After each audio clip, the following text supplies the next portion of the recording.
Реших проблема с плодовия червей. Аз съм Петър, имам овощни градини с Петър. Има голям проблем с плодовия червей.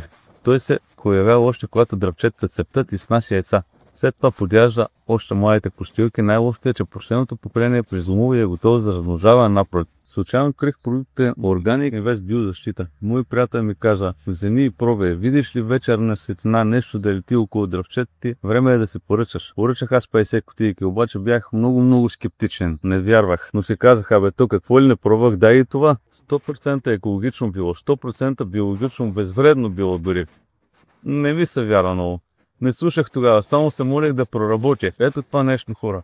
Изпъкни от плодовия червей. Поръчваш, поставяш веднага, след като пристигна, без да се съображаваш кое време на деня е, каква е температурата, закачаш на дървото и готово. Почва да действа. След 12 до 14 дни повтаряш, за да могат яйцата на трихограма Organic Invest биозащита да застъпят поколенията си. Лесно, бързо, екологично, без специални условия от сайта Трихограма БГ. А сайта Трихограма БГ ми стана наръчник за борба с различни вредители в моето стопанство. Препоръчвам продукта на Organic Invest биозащита на всички колеги за спокоен и силен земеделски сезон.